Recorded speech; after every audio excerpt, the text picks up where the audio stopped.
Every Saturday at 3 p.m. on Echo 89.7 FM. Security 247 is a trusted source for staying safe, secure, and informed around the clock, with expert insights on how to protect yourself in an ever-changing world. Security 247 is powered by the Lagos State Government. Cast your mind back to what security looked like in the early 2000s.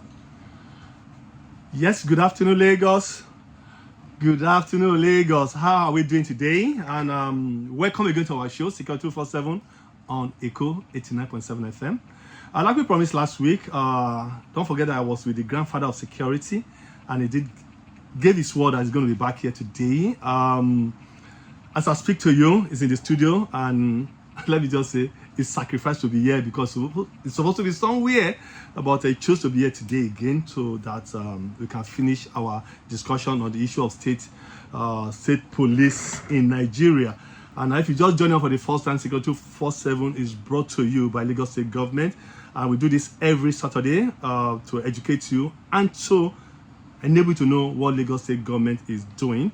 On our show today, Chuks is not just going to discuss about state police, but he's going to be giving us his model. Like I said, I grew up to know Chuks doing this job. In fact, like I told you guys, he's my mentor, somebody I look up to several years ago. I can't drive to work without tuning into Echo FM back then to listen to Chuks. And I think he motivated me to do what I'm doing today. So having him here, that's why I call him the grandfather of security. Dr. Chuks Maha, how are you doing, sir? Oh, Richard, I'm doing quite fine, and it's a pleasure being in your program once again. Okay, you're going to say that again? Okay, Richard. my former partner. When I tell people that Security 247 was actually coined by you and I, a lot of people don't understand. You know, Chuks, they are so massive in security that when I tell them I know you, they're like, are you sure you know Chuks? Well, if you're listening and just tuning, the truth is, Richard and myself have come a long way in bringing security to your doorsteps via various medias, both on television and radio. That's right. And that's it. Okay, Chuks, state police, like we started last week, and like I just said, we're going to be looking at the model, because we cannot just discuss the issue of state police without us either agreeing or not agreeing. We're still going to open up the line for our listener to call in. And along the line, I'm going to be talking about some projects that Lagos State Government has done within this, is it 2 years right now in government? So we're going to be looking at that. But Chuks, Mr. President, if you look at his body language, I want to read out something he said before he traveled for this holiday, if I have it here. But I didn't know that he said something about we're looking at it. And let's see how it goes. Let me say it. Let me read it out here. He said, I'm receiving all the aspects of security. I have to create a state police. We are looking at that holistically. Well, for Mr. President to say that, it's like trying to reenact a will. A will, I mean, not will as in W-I-L-L. A will W-H-double-E-L. He had started something when he was a governor. Okay. When he became the first, when he became a civilian governor then, in 1999, when he rechristened, when he met the state security apparatus was metamorphosed from the then Operation Sweep to what he created, now known as RRS. So he knows more about that, but that wasn't a totality of state police in its real sense, but an enhancement of the security apparatus which was allocated to him. So he asked for more men, but under a canopy known as RRS, which took instructions from the states itself and did what he had to do. Now, it was a hybrid. We'll talk more about it. But before we go further on, we're talking about, when you talk about state policing, we are talking about security for the people, by the people, of the people. Now, we talk of the people, security of the people, right? Because we all need security. Yeah. Now, who is going to carry it out? It's going to be done by we, the people. You get the thing. So it's going to be a situation where he who wears the shoes where it pinches, knows where it pinches. Now, sometime in the 1990s, I can't remember which Inspector General of Police came up with the idea, muted an idea, that every policeman should go back to his state of origin. And if that was going to be the case, the only state I knew that would benefit from it, that would have the overflow of policemen, was going to be Edo State. Edo State has saturated the entire police structure. Yes, they have the manpower at all cadres, both the senior, intermediate, and junior level. Right? So Edo State had filled up its quota. If you're trying to join the police from Edo State and you're trying to go up to the heights, then you have to wait for a very long time because it's on a quota basis. Some other states are so disadvantaged that at the end of the day, if all the police were to go back, I don't think they will get up to 100 policemen for that state. So when you talk about state policing, where do you start from? You're going to start training from the beginning. And if you're going to do that, it's going to take time. You need to build it up to get up to the level of what you want.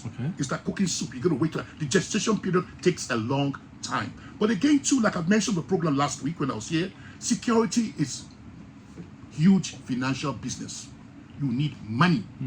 You need to apply money. And the initial stage, you don't see it.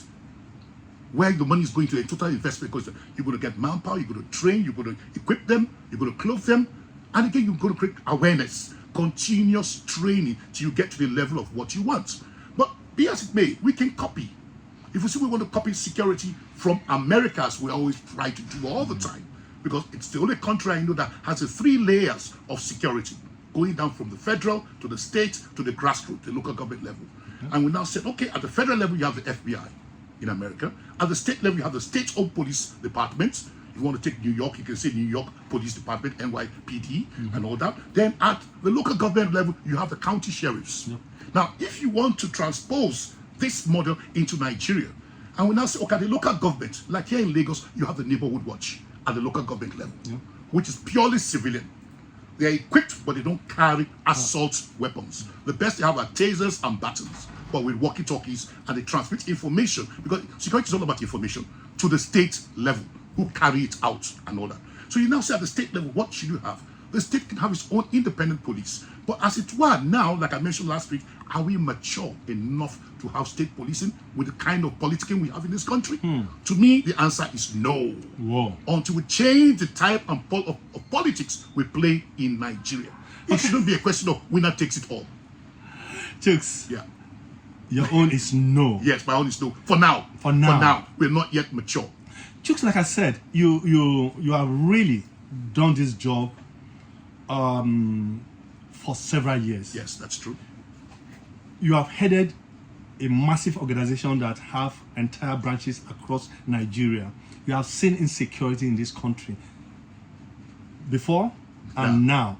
And you are still saying because some people will mismanage it, Very true. we should not have state police. Yes, very true. For So now. are we not, don't we have law that can... Good. Now, the issue of laws. Now, let's come on to it now. If we're going to have state policing, now, I'm going to come up with the laws. And of course, we're going to look at the punishments. At the local government level here, at the county level, like it's done in America, we are looking at simple offenses. Anything that takes from 6 lashes of the cane to a maximum of 6 months imprisonment, simple offenses. That can be handled by the county, the local government guys, who we call the vigilantes, or like in Lagos here, the Lagos State Neighborhood Watch. They can administer over that. After, if you spend 6 months imprisonment, even if you were wrongly put down there, well, we can say we are sorry. But anything above that, which now comes up to become a misdemeanor. Now, because we have to follow the law must be there. And it's okay, for such cases, for 3 years, for 6 months and above, to under 3 years, that should be handled by the states.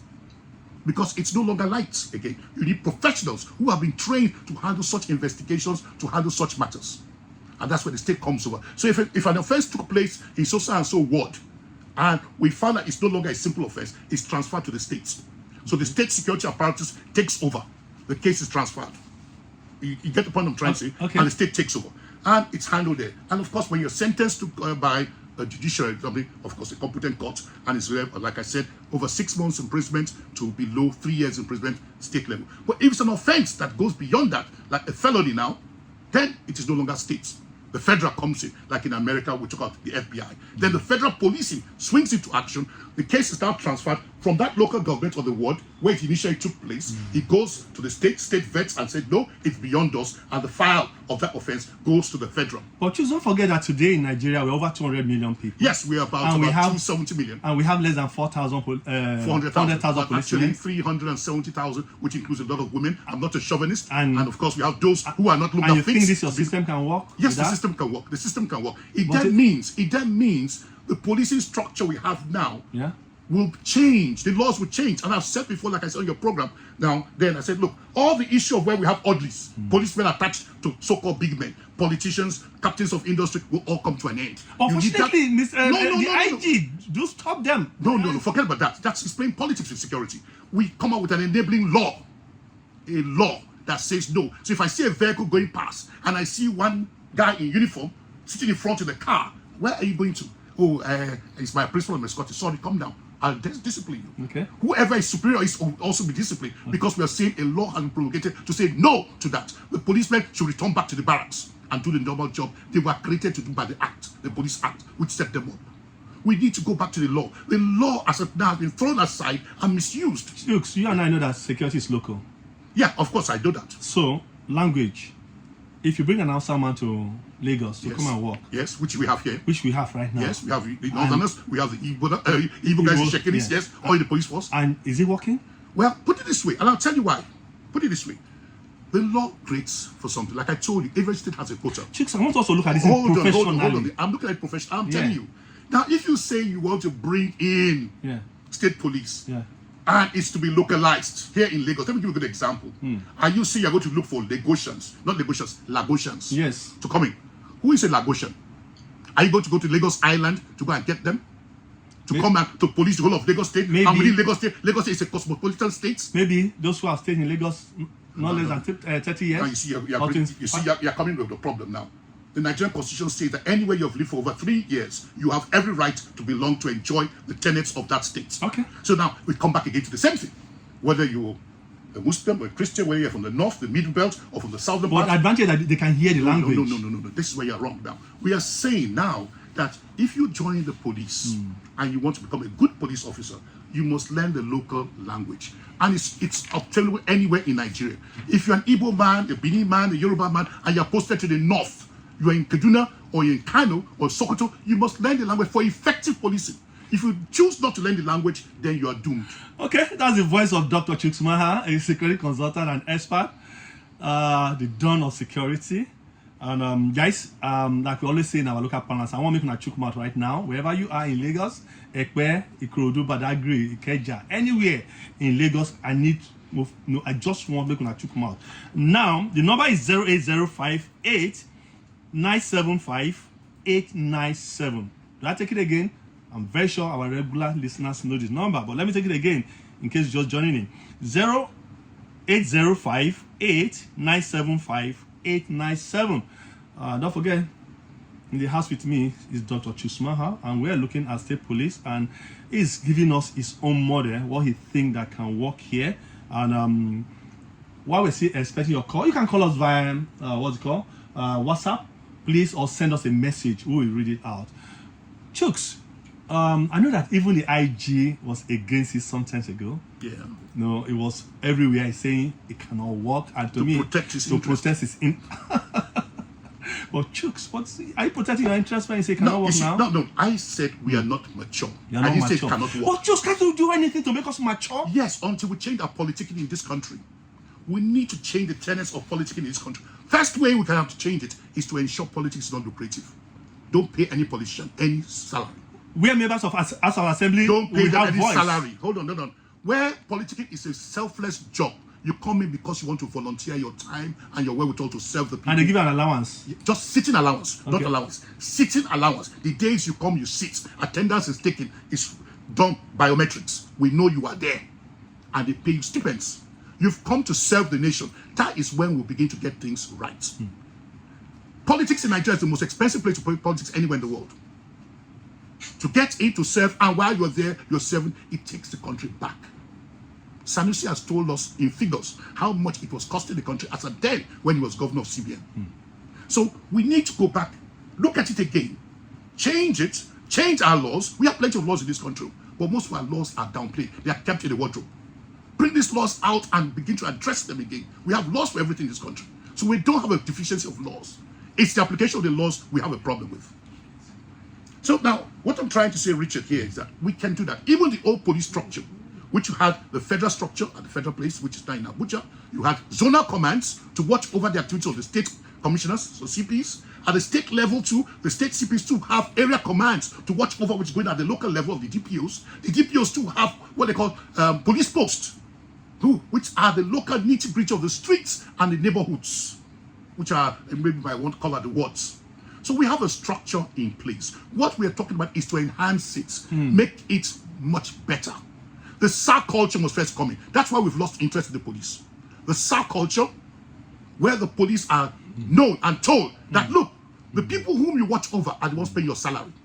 So you don't talk to me anyhow. I'm paying your salary. I'm paying tax. Without my tax, your salary will not be paid. Just like we see. Yes. So once they know that and the SAR culture comes in and they begin to respect you, that is one thing. I've also said we should spread the current scheme of the what do you call it? NYSC. The NYSC currently it's a failure, a big failure.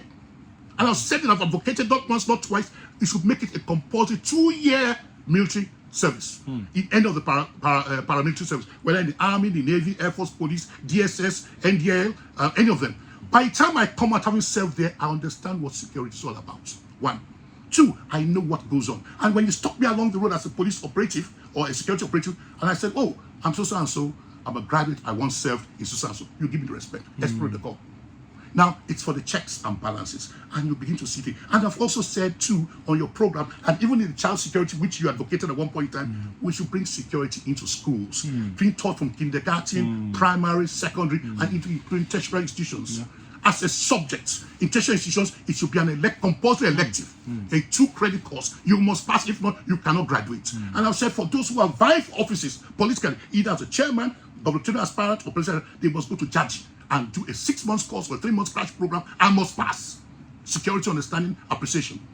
If we don't, to be able to understand the security agents and what they do.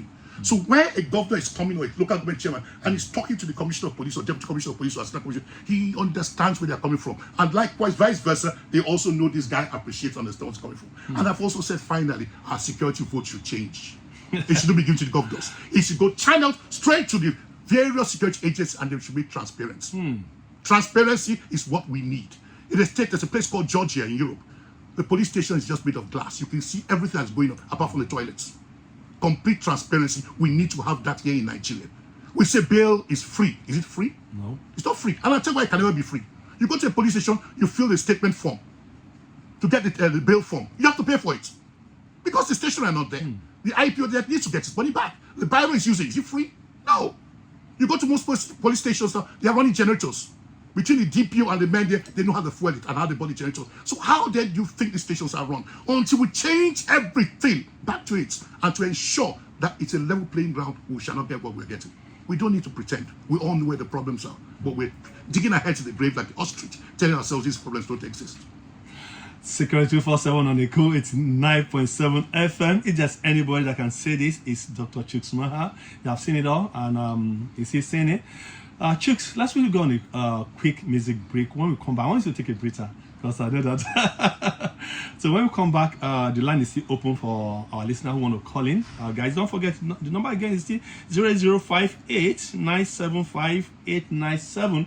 Call in and can ask Dr. Chuks any question you want to ask or your contribution regarding what we're discussing today, and give us your own model of security thing Nigeria should adopt. Whether we should go for state police or we should continue what we have right now. My name again is Richard Amuwa. I'll be back shortly.